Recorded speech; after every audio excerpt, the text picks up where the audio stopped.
Bonjour à toutes et à tous et bienvenue sur la chaîne Samstech Revolution. Alors, on se retrouve aujourd'hui encore pour une nouvelle vidéo, un nouveau concept. Pour ce nouveau concept, nous allons voir les boucles. Et il faut savoir qu'il existe deux types de boucles, notamment les boucles while et les boucles for. Ce qui est des 5 prochaines vidéos, nous allons essentiellement nous concentrer sur les boucles for. Alors, c'est quoi les boucles for? La boucle for, c'est une boucle qui permet de répéter une action un certain nombre de fois voulu.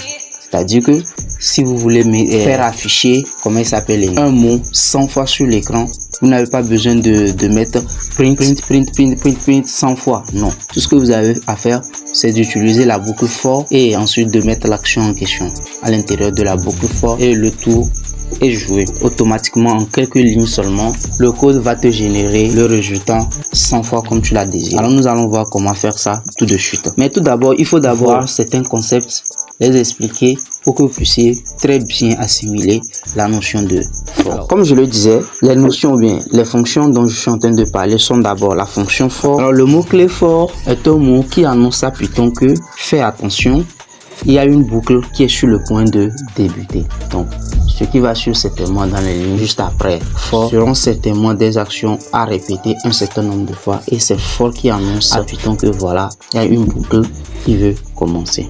Ensuite, nous allons voir i. Oui, vous avez bien entendu i comme la lettre i. Alors le i dont je parle, c'est quoi? En fait, c'est tout simplement le compteur dans la boucle. C'est en lui que Python stocke le tour en question. C'est-à-dire que à chaque fois qu'il fait un tour, il revient, il stocke là-dedans que voilà, je viens de faire tel tour, troisième tour, quatrième tour, cinquième tour. Donc c'est une boîte dans laquelle Python enregistre les tours qu'il est en train de faire. Et c'est à partir de lui que Python saura que ah voilà, j'ai atteint le nombre de tours que le codeur m'a demandé, ou bien le nombre de tours que le code écrit me demande de faire. Donc c'est en i que on met les tours. Puis nous avons le mot clé in. In, c'est un peu comme un pont. Alors c'est une passerelle qui permet de dire à Python que voilà, essaye de piocher un à un les concepts qui sont dans le mot qui va suivre. Voilà. Donc c'était après in, nous aurons à placer quelque chose, et c'est dans ce quelque chose là que nous sommes en train de dire à Python de piocher un à un des éléments qu'il va utiliser. C'est bon. Enfin, nous avons le concept range. Alors range, c'est quoi? Range, c'est une fonction qui prend les chiffres, d'accord? C'est à l'intérieur, en fait, quand on ouvre les parenthèses puis on les ferme, c'est à l'intérieur de ces parenthèses qu'on précise le nombre de tours que nous voulons, le nombre de répétitions que nous voulons avoir avec l'action qui va suivre. C'est bon. Alors ce qu'il faut savoir, c'est que à l'intérieur des parenthèses, nous avons la possibilité de mettre 3 concepts, à savoir le début, c'est-à-dire que à quel niveau, ou bien à quel niveau nous voulons que la boucle commence, puis à quel niveau nous voulons que ça finisse, c'est-à-dire après combien de tours nous voulons que la boucle se termine. Puis nous pouvons même préciser le nombre de pas, c'est-à-dire que est-ce que nous voulons qu'il le fasse chaque deux tours, qu'il répète cela chaque 2 tours, ou bien qu'il répète ça chaque 3 tours, ainsi de suite. C'est ça on appelle les pas. Nous allons voir tout ça dans les vidéos qui vont sur les concepts là, comment les utiliser, ce que ça veut dire. Voilà.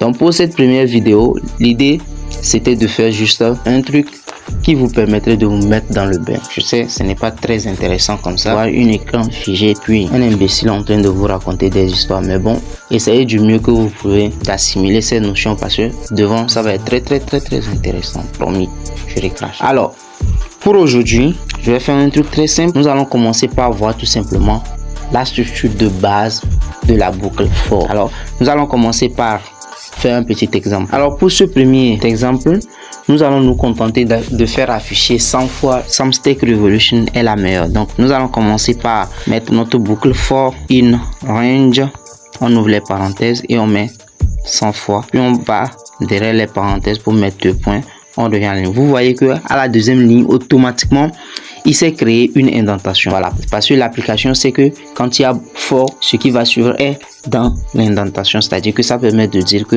ce qui va suivre là est à l'intérieur de la boucle for. Alors nous allons écrire, comme nous voulons juste faire afficher un message, donc nous allons mettre notre print et parenthèse puis griffe, nous allons mettre maintenant Samstech Revolution is best. Voilà. Maintenant nous allons exécuter pour voir le résultat. Voilà, comme vous pouvez le voir, il a aligné ça. Voilà. On n'a pas trop le temps pour compter et voir, tu vois, voilà, on n'a pas trop le temps pour compter et voir le résultat, mais vous pouvez me croire sur parole, nous avons les 100. Il ne nous a pas triché. Alors voilà. On va faire rapidement notre exemple. Alors pour le prochain exemple, nous allons ajouter simplement un petit détail. D'accord? Nous allons demander à Python de nous montrer, de compter pour nous, pour qu'on soit sûr que ce que nous avons fait, c'est ce qui va nous afficher est bel et bien le nombre que nous l'avons demandé. D'accord? Et pour cela, nous allons ajouter une virgule, un espace et on va mettre le i, le compteur, pour lui dire que chaque fois qu'il fait apparaître un truc qui nous dit c'est quel tour de boucle il est en train de faire. Donc nous allons exécuter pour voir le résultat. Voilà. Donc vous allez remarquer que précédemment il n'y avait pas les lignes là. Précédemment il n'y avait pas les lignes là. Ceux-là. Voilà. Ils n'étaient pas là. Mais cette fois-ci on a ça qui nous permet donc, ça commence par 0. Ah oui, j'avais oublié. Et ça va s'arrêter à 99. Donc Python lui commence par compter à partir de 0. Puisque c'est le premier chiffre, le tout premier chiffre. Donc il a 0 jusqu'à 99 et ça nous fait les 100 que nous l'avons demandé. Mais par contre, si par exemple je venais à... Voilà, je disais donc que si je revenais et que j'enlevais le i, voilà, et que j'exécutais, vous allez voir désormais qu'ils ne sont pas là. Sans le compteur, il n'y a pas les chiffres en question. Voilà. Donc ce qui la première vidéo sur... J'espère vous revoir toujours branché pour la suite et à la prochaine.